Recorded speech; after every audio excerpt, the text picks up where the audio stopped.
I saw my first Marvel movie ever, Captain America: First Avenger. Immediately, your boy was hooked. I'd never really been into superheroes before, but suddenly the release of a new Marvel movie became the event of the season. I remember my family buying tickets for each movie the minute they went up. We'd see everyone opening weekend, buzzing with anticipation as we waited in line for popcorn.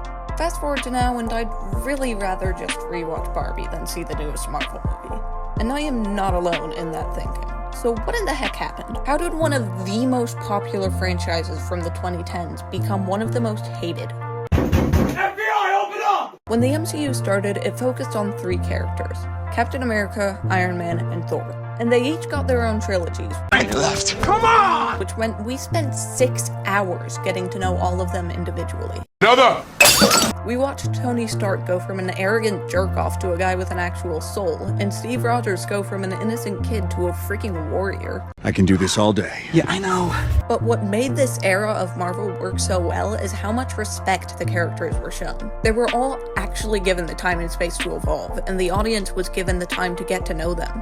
Even with the introduction of the other Avengers, Marvel took its time. Nick Fury, Black Widow, and Hawkeye were all slowly integrated through each movie before becoming a pivotal part of the MCU. I'd even argue that they were still being integrated by the first Avengers movie, and that Age of Ultron was when they were really cemented as characters.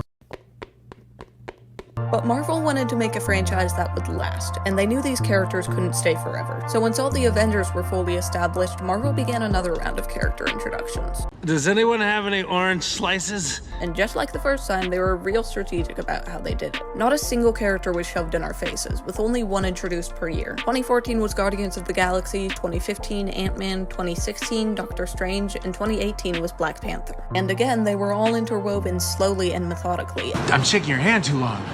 Actually giving us the time to connect with them instead of just throwing new characters in our face and demanding we love them. You know, like Randy on that 70s show or any of the new kids on Gleason 4. Like, Spider-Man was in Civil War before he even got his own movie. Marvel had perfected their formula and done it again. Everyone loved the new characters. I think I'd like my money back. Then came Endgame. It was the second highest grossing film of all time, making 2 times more than Barbie and the final Harry Potter movie. And honestly, I've got no clue which one to be more impressed by, but I think it's Barbie at this point. Sublime! Obviously, it was a high point for the MCU, but it was a bittersweet one too. It marked the end of the original Avengers. Iron Man and Black Widow were dead, Captain America moved on, Hawkeye presumably finally retired, and Hulk just disappeared. Well, save for 3 episodes of She-Hulk later. Plus, after Thor: Love and Thunder and Guardians of the Galaxy Volume 3, those guys seemed to be out too. This is where Marvel started running into trouble. Show me. I retire for, what, like 5 minutes and it all goes to shit. They didn't have enough fully integrated characters to continue the franchise. What was that? I don't know. Fans hadn't fully latched on to Doctor Strange yet, Chadwick Boseman's tragic death meant there was no more Black Panther, Spider-Man was too young of a hero to lead any sort of Avengers, and people might have loved Ant-Man, but only as a comedic hero. No one really takes him seriously. Is that anybody's sandwich?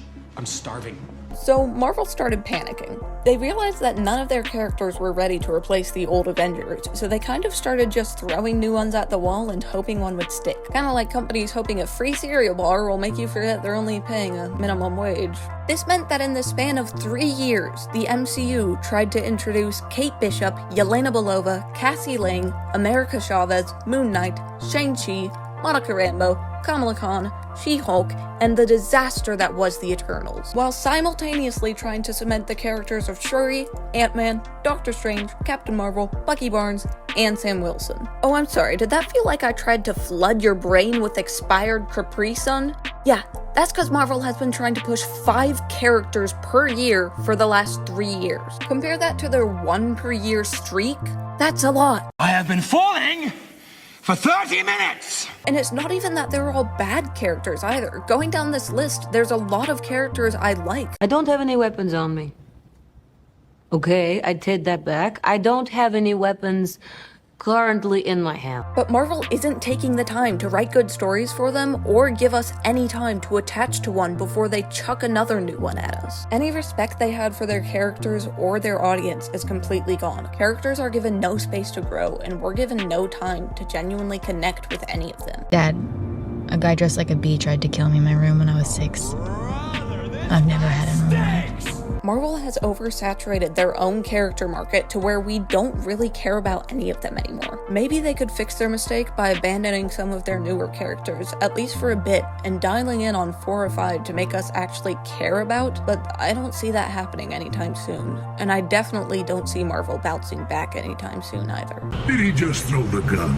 I don't know what I'm doing! Then leave us be! But what do you think? Is there a different reason for the MCU's downfall? Do you think it has any chance of recovery? Let me know what I missed in the comments. Puny God.